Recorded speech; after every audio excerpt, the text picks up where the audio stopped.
we already talked about in living like countries or cities. So let's talk about decision to either stay or leave in marriages. This one. Yes, I'm really interested in this one. So when should people stay back in marriages, and when do you think people should just leave and not even negotiate anymore and leave that marriage? I think the default is stay. Because that's the whole idea. The reason why you got married in the first instance was like you guys wanted to stay together for 100 years or even more. Or to death do On the do guys parts, exactly. Mm.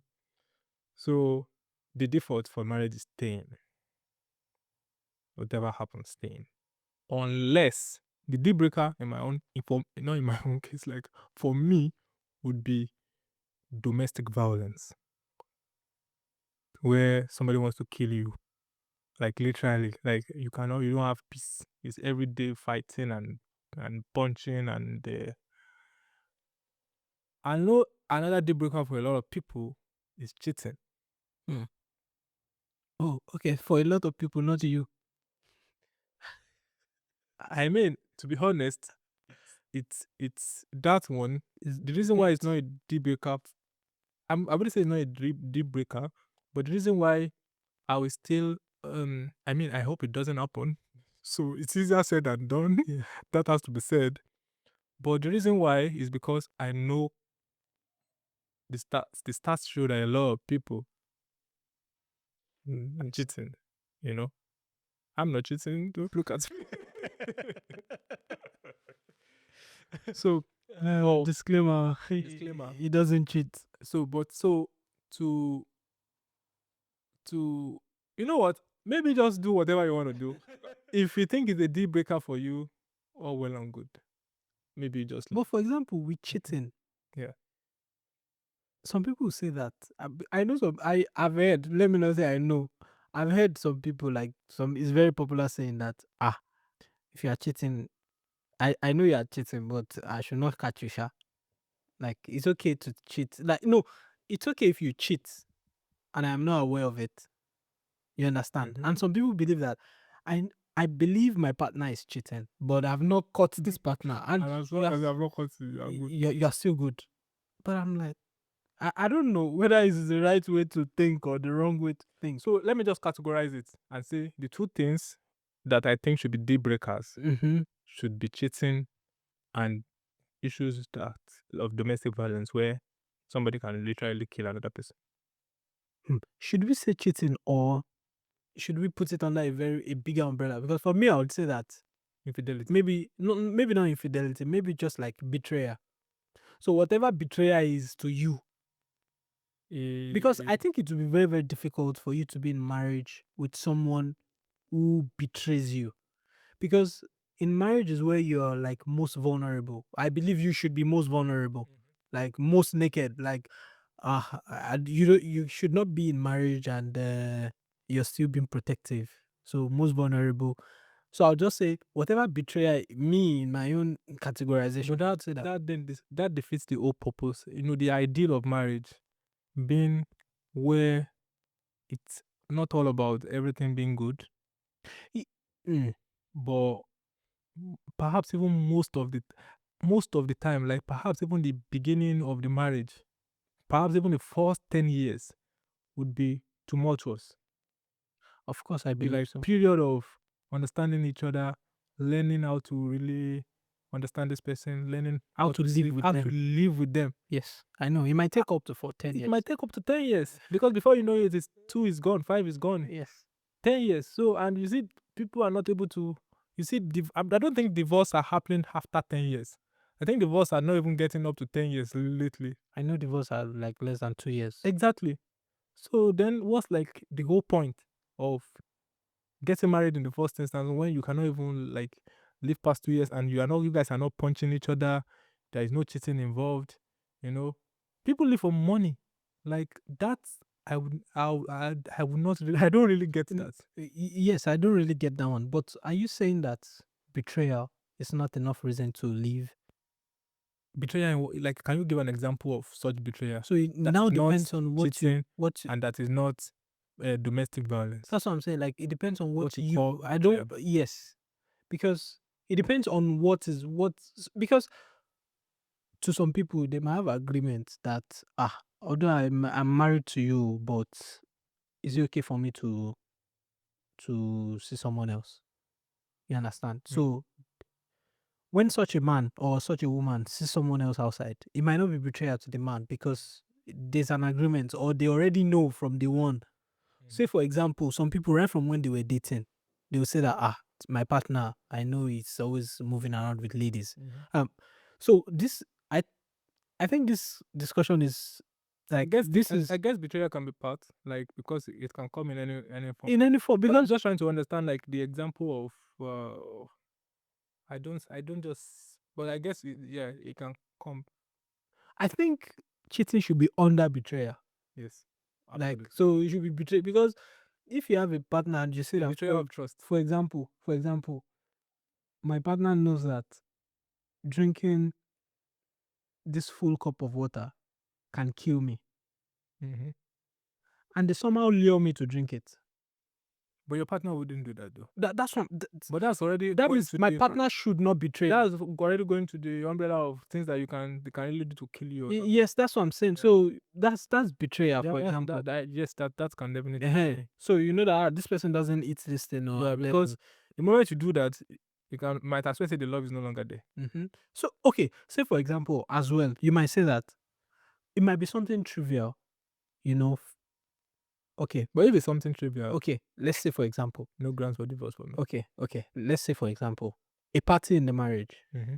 has one very, very crazy like experience, a traumatic experience in the past, and they always don't like to be to be reminded of the experience. And you know, as the partner in the marriage, that this is this person's like sore wound, so let me not touch it, or I will just let's make sure that we don't touch this sore wound because it gets this person triggered or this and that. It might be something trivial, to be honest, very, very trivial, but the way they react to it is different because there's a traumatic experience that is attached to that feeling for them. Mm-hmm. And because you're angry or something, you have an argument one day, you decide to just like shame them with that situation Mm-hmm. because you're angry. You know. I know that definitely happens a lot. Like maybe people do it, especially when there's like argument, you bring up something, you want to make the person, not like you don't love the person, Yeah. but you just want to make the person, I don't know, you just say something hurtful to the person, bringing up an old one and stuff like that. But ultimately, I think that should be a forgivable offense, like, because But I think it depends on the situation. But we don't know what wound you're opening. I understand, but what I'm trying to say in essence is, do you want to, is the marriage the thing for you? Maybe his marriage was maybe it was just say, okay, you don't mind, you don't mind being single and living your life however you like, and just you do this marriage thing, you don't want to do it. But if you want to do marriage, if you want to like be married, you like marriage, the idea of marriage, then you're going to have compromises like this, where, because if you really don't have control over what that person is going to do in that, but ultimately what we can be safe, what you know is like, okay, this person actually loves me, can make mistakes sometimes, say hurtful things, maybe ask for forgiveness, and then you guys are back, or like you forgiving each other. Obviously, you already have like, you're going to do a lot of that in marriage. So, but the deal breaker for me comes when it is like issue of me with another person, or like uh, you know beating There's black threat and to life. yeah, threat to life. So because if you say you say hurtful things, I go meet another person. What if the other person says hurtful things too? Then if you go meet another person, then before you know it is third, fourth marriages, and a lot of people think that if you are married and somehow you divorce, just stay single, Don't marry again. don't marry me. And a lot of our mothers did it. We do, like, maybe something happened to the father, not even divorce now. Usually, you don't see that in Africa. Maybe death, and they just stay, causing their children. And I think perhaps that's like the best course of action, because to be divorced once, there is nothing stopping you from being divorced again. And whoever is passing through this, I really feel for them. And I understand how the society can also stigmatize you, especially like two divorces, two marriages, three marriages, and stuff like that. So the stigma can be there. The stigma are there, obviously. So it's not really a good thing. I would say perhaps if you've been divorced before, maybe you didn't just forget about marriage. Just forget about marriage. Oh, it didn't work out. Oh yeah, we tried our best, but then don't go and do the same mistake. It's more like doing the same mistake again. Just Because there will always be issues, right? there will always be issues. And if you're not gonna be able to forgive and forget and let go and do a lot of forgiveness, you see a lot of people who say 50 years in marriage, 70 years in marriage, 80 years in marriage. See them at old age. Look at them, you see that these are two people that have forgiven each other like 1 million times and over. So if you're not gonna do that, marriage I'm beginning to understand that maybe marriage is not for everybody. It's not something easy. Let's just be factual about it. You can see all these nice things on social media, but marriage is not easy. And staying married is not easy. Staying in marriage is not easy. Even if you guys love yourselves, you are financially okay, it's still not easy. You can buy, you can sorry, not buy, you can get help, you can get cook to do things for you. It's still not gonna be easy. That's, but it can be, but just be willing to forgive one another. Yeah, forgive each other. But you're actually saying that there's a point where you should walk away. There's a point where you should walk away, definitely. Okay, good. There's a point where you should walk away, definitely. Don't die. Oh. Don't in everything you do, don't die. Don't die. And don't let anybody And don't let anybody kill one you. of my friends will say he will say Agba. He calls me Agba. He will say Agba. Don't allow them. May they kill you. Don't allow them, make them kill you. Don't allow them. So Yeah, don't let them kill you. They will just so let them kill you physically. Don't let them kill you mentally. don't let them kill you in any way. Physically, emotionally, mentally, anything. Financially, don't let them kill you. You know, financially maybe you can still survive, but mentally, emotionally, you may not survive it. Don't let them kill you in any form. You know? And maybe we talked about domestic violence, but we didn't talk about verbal violence. That's also a form of violence. Right? So you just like beating down the person with words. Those ones are even way more dangerous. Yeah. So either emotional Violence, violence, physical violence, physical violence, or verbal verbal violence. violence. Yeah, It's enough reason to walk away from I any think so. marriage. I think so. Because you can be a walking dead with verbal violence. You can be a walking dead where if you get a compliment, you can almost kiss the person that because you never get this from They stabbed you from stabbed. so you used to think you're a beast or something. Yes, you are like so horrible. You have been stabbed. So it is where God will help us. Amen. Amen. Amen. Thank you so much for your contributions. I have some more questions. So, do you think we have any responsibility for places that have saved us? What do you mean that places that have saved us? Like there have been places that I benefit from. Or, Yes. yeah, I think it's a mutual benefit, so to say. I came to a country. The country is nice to me. I'm also trying to be a law-abiding citizen to that country. Play my part, pay my taxes, work hard, try to be respectful to How about patriotism? the idea of patriotism. To go and die for a country. So that's what I'm asking. So it's to be patriotic. Mm-hmm. When it comes to war, for Mm-hmm. me, I don't think I can kill another person for any reason whatsoever. I don't think so. I have an idea that if two countries are fighting, let the leaders of the country come together. Let them come and Let box box it out. themselves. And let them box it out. Or let them name their champion, like they used to do in the olden days. Or not use the military. Not use the military, not try to, just kill up. A lot of innocent people are going to die.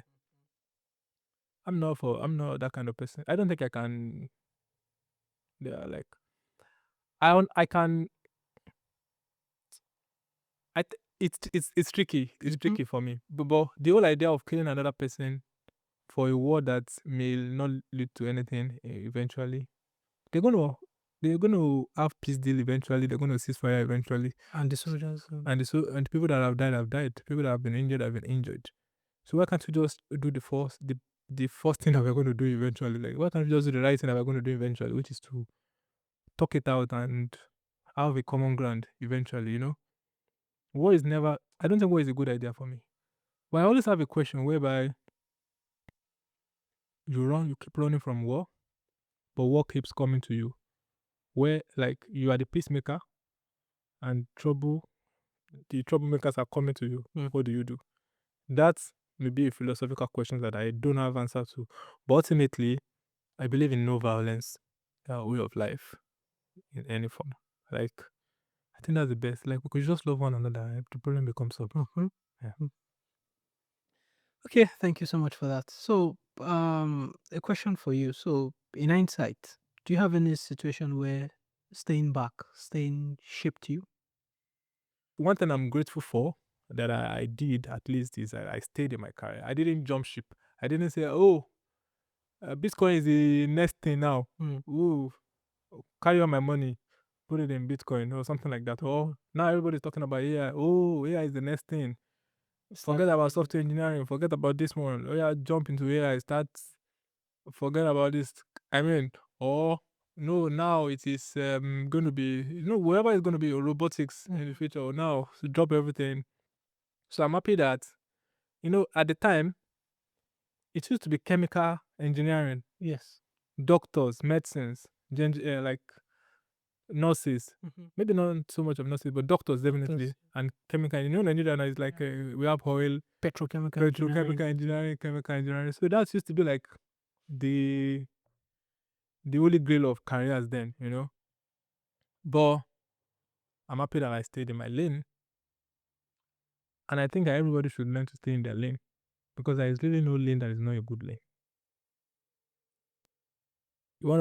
You wanna go to the mass now. They need a lot of engineers, they need astronauts, they need a bunch of biologists, molecular biologists, and all of those things. Imagine if you were meant to be in molecular biology, you jump shipped. You said, this thing is not making money. You leave.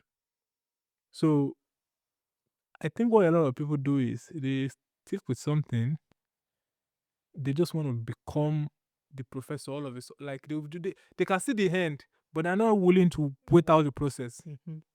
They're not willing to stay and follow the due process. It's like you can see Ronaldo, a billionaire, a superstar footballer, but you're not ready to stay in academy, footballing academy, and they injure you today. You say, oh, football. They say, oh, football is difficult. It's tough for me. Go. You now become a musician. Even the musicians that you see, I like at times I think I like to sing, but I tell myself that I'm not meant to be a musician. Because if I was meant to be a musician, I would do music. And I would do it no matter what the situation that I face. Because at times I listen to interviews of musicians when they talk about how they will stand in line with now when They actually face before you to become the face of the music, you are an upcoming. How they will beg people for their record, how they will not even collect money, but they will be the one to pay to perform. How they will be in the club till 4 a.m. They will give them the last spots, and and they still persevere. But we don't see that. All we see is, oh, Ashakena is a global superstar. Everybody's talking about him. I saw one of his clips where he was acting. Even in Hollywood. Yeah. So you never see all of those things unless they come out. Dances too. All his clips when he was in OAU and doing all of those dances. Nobody talks about that now. They talk about this global superstar has been, cameras everywhere, blue lights, under blue lights every time. I'm happy that I was able to find a lane and I stayed there. And to be honest, I almost jumped ship because to the banking world. Oh, okay. But I'm happy that I stayed like within that lane because my dad was like a financial person. All he knew mainly was the banks, the ICANN, CFA, all those banking finance world. So it was Oh, that was why you got ICANN? that it was the one that pay for my hike. It was one that, of course, you have Learned. to model. Mhm. So my dad was like my model in that sense. So it was like he would tell me about this chartered accountant that is earning maybe 2 million per month. All those stories there, I was going to be blown away.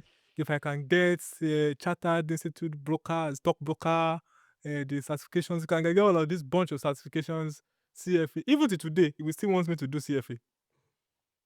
But I'm happy that I stayed in my lane. Obviously, a lot of people in the financial lane too are doing well. So at times it's not about jumping. At times it's just about finding your lane, staying there, becoming good there, and I think you will never regret it. If you were, to be honest, if you stayed in Nigeria and it were into that your cattle rearing and you know how much they are selling cattle No, now. no. To be honest, I didn't believe that. I don't believe that if I had stayed back, I'd be laid back. No. No, you wouldn't. At a point, my eldest brother was on my case. He was like, for years, he wanted, Farouk, leave the country. Don't worry. If you don't get scholarship, I'll pay for the school fees. This and that. Da, da, da, da. But I have to say though, Well, staying does not now mean that within that place I don't improve myself. of I course. don't increase my capacity. What I'm just trying to say is like stay in a place, like Yeah. choose one lane and stay And there. start, yeah. Any lane. And continue doing the work. You see a lot of people now. I have to say because I teach academy too. Today is product owner. Another day is scrum master. They want to do now. Cybersecurity is what they want to do. Oh, now it's software engineering. Now I want to do a prompt engineer. They keep jumping all over the place. Time is going. Time. Before you know it, you're 40, you can't still code. You've done product owner for two months. You've done Scrum engineering for Scrum Master. You've done that for 3 months. You've done cybersecurity for 2 months. You left. You've done Python for 3 months. You didn't put through. You now did all of that. Now back to square one. So the beauty is in staying and pushing through for anything. Anything. I can almost stand on it because nobody becomes a giant overnight. Stay and push through. So I want to ask another question that was there a time when you left, like when you leave a particular lane and it saved you? When leaving has saved you? I would say I'm happy and I'm grateful that I left Nigeria. Like I see like a lot of things that I've been able to get just by being here, that I don't think I would have gotten if I was in Nigeria. And let me just say, I don't think I would have got. Perhaps I would have even. And you might have gotten even better things that you will not get if you're here. If you're, so that's the reason why I would say that maybe living in Nigeria saved me because, but the thing is, ultimately I was improving myself because I came to study masters. Or most importantly, because that's like, and when of course opportunity was here to then work, You stayed back. and I stayed back. So yeah, you married it. Exactly. So I wouldn't say that it saved me Yeah. because Nigeria was good to me too. Oh, Nigeria was good to me. And I was a bachelor in Nigeria. Oh, fresh out of school, got a job almost immediately. Nigeria was good to me. I know a lot of people don't have the same Nigerian experience like I do, but the moment I finished from university, I was really worried, and then fortunately for me, I got a job, and then I had that job until I even got another job, which was meant to be a bank, and then I left. I came to Nigeria. I came to Estonia. So Nigeria was good to me in that sense. Oh, nice. So I think this will bring us to the end of our conversation. So short. So short. So, but just to quickly summarize, I'll say that what I've picked from our conversations that there's really no fast answer to this to say that whether to stay or to leave in any situation, be it marriage, be it in your job, be it your place of economic residence. So it's just like you need to make these decisions to either stay or leave consciously, and you're not just like reacted to uh discomfort impulsively. So thank you so much for joining me today. It was really nice talking to you. I hope that we discuss some other time. Thank you so much. It was really nice. It's always a talking to you. pleasure. Thanks for having me. Thank you. Please like, Yes, don't forget to like, follow, please subscribe. tell us what you feel about the conversation I in drop your a comment. comments. Thank you so much. Really appreciate Selfish. everyone. Selfish. This is our journey to wisdom. Thank you. Bye. Bye. Thank you.